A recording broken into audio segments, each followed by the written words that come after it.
بسم اللہ الرحمن الرحیم۔ السلام علیکم ورحمۃ اللہ وبرکاتہ۔ اللہ تعالیٰ آپ کا مجھے وقت دینا قبول و منظور فرمائے۔ ہمارا آج کا موضوع ہے اب دنیا میں کبھی امن نہیں ہوگا۔ یہ بات میں اپنی طرف سے نہیں کہہ رہا۔ 1881 میں پیدا ہونے والے ایک امریکی جنرل سیموئل بٹلر نے، جو کہ امریکن میرین کور میں 34 سال تک ملازم رہے، ان کی کتاب وار از اے ریئیکٹ کی بنا پر کہہ رہا، جس میں وہ کہتے ہیں بلا شبہ جنگ کا دوسرا نام منافع ہے، جس میں نقصان جان کا اور منافع ڈالر کی شکل میں اٹھایا جاتا ہے۔ اور کیا آپ کو معلوم ہے کہ ریکٹ کیا ہوتا ہے؟ دراصل ریکٹ وہ منافع بخش منصوبہ ہوتا ہے جس سے اکثریت بے خبر ہوتی ہے۔ صرف چالاک اشرافیہ جانتی ہے کہ کس ہر طرح کے حالات کو منافع میں بدلنا ہے۔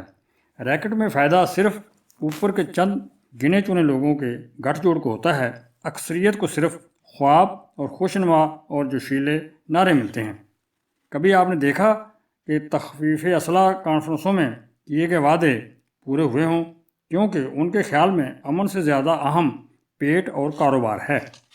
امن کے دنوں میں صنعتی منافع زیادہ سے زیادہ 10% ہوتا ہے، اور جنگی ماحول میں یہ منافع 1800% تک پہنچ جاتا ہے۔ پہلی عالمی جنگ پر امریکہ نے 52 ارب ڈالر خرچ کیا، جس میں سے 39 ارب ڈالر جنگی اخراجات ہوئے۔ 13 ارب ڈالر منافع 21,000 سرمایہ کاروں کے پاس گیا۔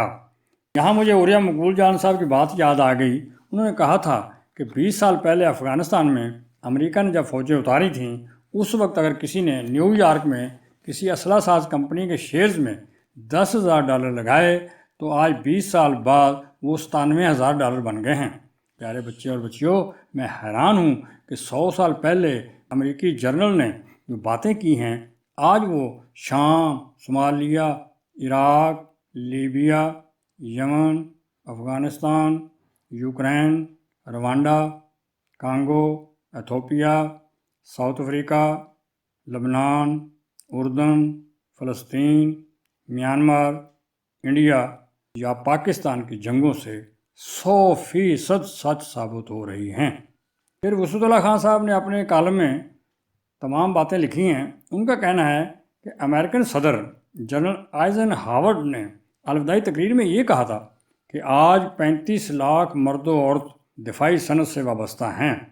ہم ملک کی تمام کارپوریشنوں کی کل آمدنی سے زیادہ خرچ کر رہے ہیں کہ ہمیں دفاعی شعبے کو ضرور ترقی دینی چاہیے، مگر ہمیں دفاع اور آزادیوں کے درمیان توازن رکھنے کی ضرورت ہے تاکہ خوشحالی کا سفر برقرار رہے۔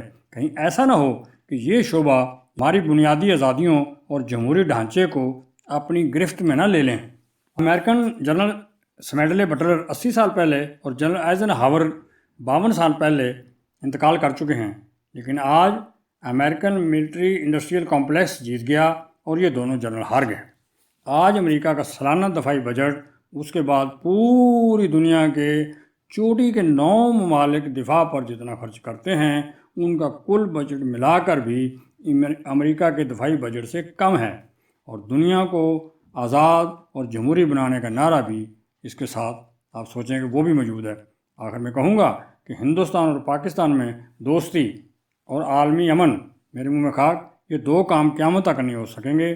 میں اپنی اس بات سے توبہ کرتا ہوں، کیونکہ شاید باری تعالیٰ ہے کہ خبردار گمان اچھا رکھو، لیکن مخبر صادق شہنشاہ دو عالم صلی اللہ علیہ وسلم ہمیں اندر کی راز کی بات بتایا گیا ہے کہ سب سے بہترین میرا دور، پھر میرے خلافہ کا دور، پھر آئے گی کاٹ دوڑنے والی بادشاہت، پھر آئے گا افراتفری کا دور، اور جیسے جیسے ایمانہ نور نبوت سے دور ہوتا چلا جائے گا، اندھیرا پھیلتا جائے گا۔